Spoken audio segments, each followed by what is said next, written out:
தாமிரவர்ணி வைப்பார் கூட்டுக்குடி திட்டம், வைப்பார் இணைப்பு திட்டம் என்ற ஒரு கருத்தை மையப்படுத்தி அவரிடத்தில் பேசியிருந்தேன். தாமிரவர்ணியில் உண்டு ஆத்தூரில் போய் ஆற்றிலை கலக்கக்கூடிய, வீணாக கலக்கக்கூடிய, கடலில் கலக்கக்கூடிய உபரி வெள்ளநீர்கள் எல்லாம் இந்த சைடு வைப்பார்.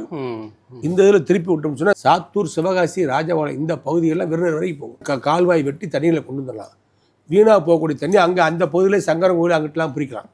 ஒரு அற்புதமான ஸ்கீம் அவர்கிட்ட சொன்ன உடனே அதிகாரத்தில் அவர் பேசி நீர்ப்பாசனத்துறை அதிகாரி செக்ரட்டரிகிட்ட பேசி இதற்கான திட்டமிடுதலை செய்யுங்கள் என்று சொல்லி உத்தரவிட்டு அதற்கான பணிகளும் நடந்து வந்தது. அந்த பணிகளெல்லாம் ஆட்சி மாற்றத்துக்கு பின்பு அப்படி கிடப்பில் கிடைக்கிறது. இது வருத்தம் அளிக்கக்கூடிய திட்டம். இது அதிமுக ஆட்சியிலே கொண்டு வரப்பட்ட ஒரு ஸ்கீமு.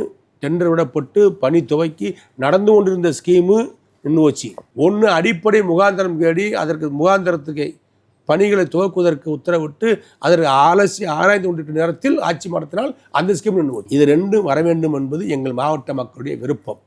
அது ரெண்டும் எடப்பாடி முதலமைச்சராக வந்த பின்பு நிச்சயமாக அதை நிறைவேற்றி கொடுப்பார். அதற்காக நாங்கள் வலியுறுத்துவோம். அவரும் செய்து கொடுப்ப தயாராக இருக்கிறார்.